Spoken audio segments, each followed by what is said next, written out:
An ordinary grocery trip turned into an unforgettable moment when an elderly woman told a young black man to go back to Africa.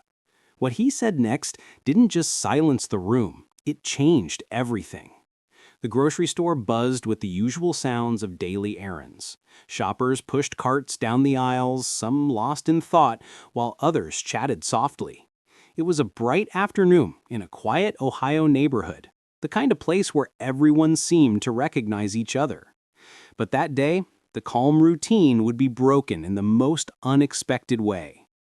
Near the fruit section, an elderly woman, likely in her late 70s, stood adjusting her glasses. She looked slightly impatient, muttering something under her breath as she reached for a bag of apples. Her faded cardigan and neatly pinned silver hair gave her an innocent appearance. But what happened next was far from gentle. A young black man, tall and casually dressed in a blue hoodie and jeans, stepped up to grab some oranges nearby. His name was Daryl. He was calm, polite, and seemed to fit easily into the rhythm of the store. He was holding his phone in one hand and a grocery basket in the other when it happened. The woman turned sharply. Her expression changed the moment she saw him. It wasn't subtle. Her eyes narrowed, her lips pressed into a thin line. "You people don't belong here," she said, loud enough for others nearby to hear. Daryl froze, his thumb still hovering over his phone. He looked up, surprised. Before he could say a word, she went on. Her voice was sharp, full of judgment. "Why don't you go back to Africa, where you came from?" The air in the store seemed to grow heavy. A few shoppers stopped what they were doing. Some exchanged uneasy glances. Others tried to act like they didn't hear. The comfortable hum of grocery shopping came to a halt, replaced by a tense silence that stretched far too long. Daryl didn't react right away. His brows furrowed as he stared at the woman, clearly processing what he had just heard. It looked like he might speak up immediately, but he didn't. Instead, he took a deep breath, his face calm, his thoughts racing. The woman stood firmly, her chin lifted as if daring him to answer. The tension filled the space between them. A young mother quickly steered her child away. An older man by the potatoes glanced nervously at Daryl, waiting to see what would happen. Even a store employee stacking bananas stopped mid-motion. No one wanted to interfere, but no one could walk away either. Everyone was watching. Daryl finally looked up at her again, his face steady but his eyes full of thought. There were 100 ways he could respond: anger, silence, or simply walking off, but he chose none of those. Instead, he took another slow breath and shifted his basket to the other hand. His posture straightened. The calmness in his body made him seem taller, stronger. When he spoke, his voice was calm but powerful. "Ma'am," he began slowly, "do you even realize what you just said?" His tone wasn't harsh or loud. It was reflective, almost gentle, as if he was giving her a chance to think. But she didn't want to reflect. "I said what I said," she replied quickly, her tone even sharper. "This is my country. People like you don't belong here." The words cut through the air like a knife. A young woman near the bread aisle gasped quietly. People nearby whispered, unsure how to react, but Daryl stayed composed. He didn't raise his voice. He didn't move closer. He just stood there, letting her words echo long enough for everyone to hear what she had said. "All right," he said after a pause, nodding slightly. His calmness carried more power than shouting ever could. "Let's talk about that, since you brought it up." The air in the store felt charged. Everyone nearby was waiting. Daryl placed his basket down carefully on the floor. His movements were slow, deliberate, his calmness pulling everyone's attention. Even those pretending to browse the shelves stopped to listen. He looked straight at the woman, not with hate, not even with anger, but with something stronger: quiet determination. She shifted uncomfortably under his gaze. "You said I don't belong here," he began. His voice was steady and clear. "But let me tell you something about where I come from." His words carried weight, each one chosen carefully. "My great-great-grandfather was born in Mississippi. He was a sharecropper. He worked on land he didn't own, breaking his back so his kids could have a better life. His father, my great-great-great-grandfather, was a slave, kidnapped, beaten, and sold like property. For what? To help build the very country you're standing in right now? The elderly woman's lips pressed together tightly, but she said nothing. The crowd, however, was completely silent, hanging on every word. My grandfather fought in World War II, Darrell continued, his voice growing stronger.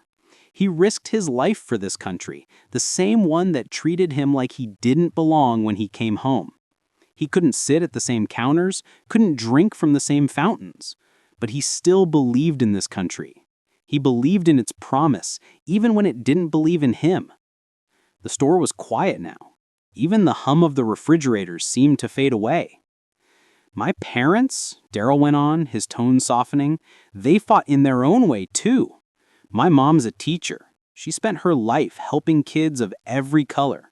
My dad's a mechanic, the kind of man who'd stop and help someone like you if your car broke down. That's where I come from.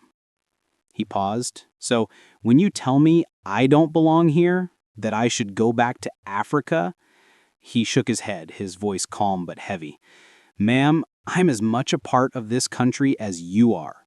Maybe even more, because my family paid the price for it, in blood, sweat, and tears.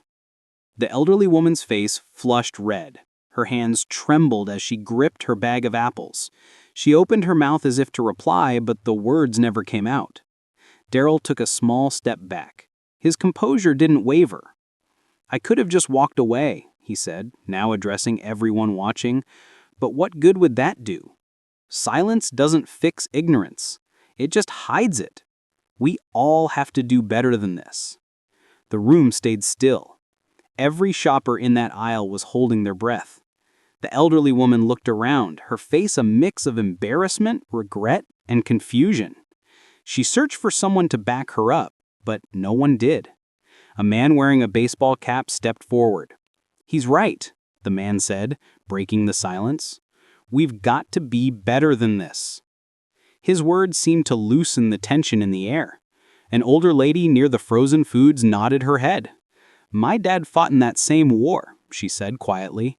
He always told me the only color that mattered was the red on the flag. Soft murmurs spread through the crowd. A young cashier near the counter called out, "That was amazing, sir. Thank you for handling it like that."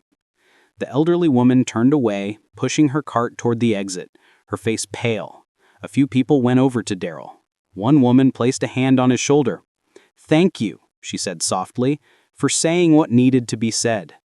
Darrell smiled faintly, picking up his basket again.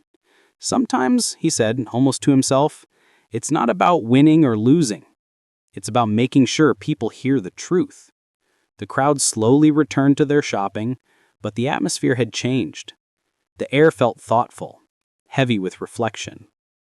At the checkout, the young cashier smiled at Darrell as she scanned his items.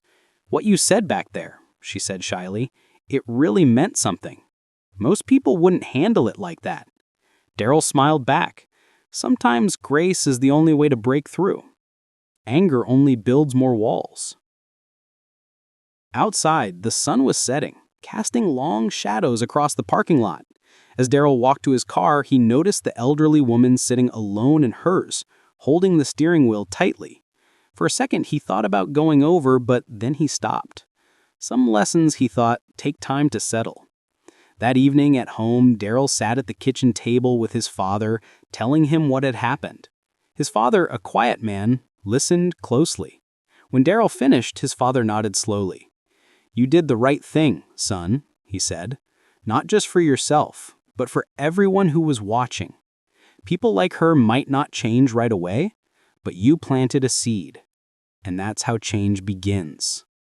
Darrell nodded. He realized his father was right. Sometimes uncomfortable moments were necessary. Ignorance doesn't fade unless it's faced, and silence only lets it grow. Across town, the elderly woman sat at her dining table, staring at her dinner. She couldn't stop replaying Darrell's words. They echoed in her mind, breaking through her assumptions. She thought about her grandchildren, about the kind of world they were growing up in. For the first time, she felt something unfamiliar. Doubt. In the days that followed, the story spread through the neighborhood. People talked about Daryl's calm response, his courage, and the dignity he showed. It became more than just a grocery store incident. It became a lesson, a reminder of the power of words and the strength it takes to stand up for what's right. Daryl didn't seek attention for what happened, but his actions sparked conversations all over town. Strangers thanked him, some shared their own stories of prejudice and resilience. His quiet stand had started something bigger, a change that began with truth. Even the elderly woman began to change. It wasn't quick or easy, but she started questioning the beliefs she had held for so long. She didn't know if she'd ever meet Daryl again, but if she did, she hoped she'd have the courage to apologize.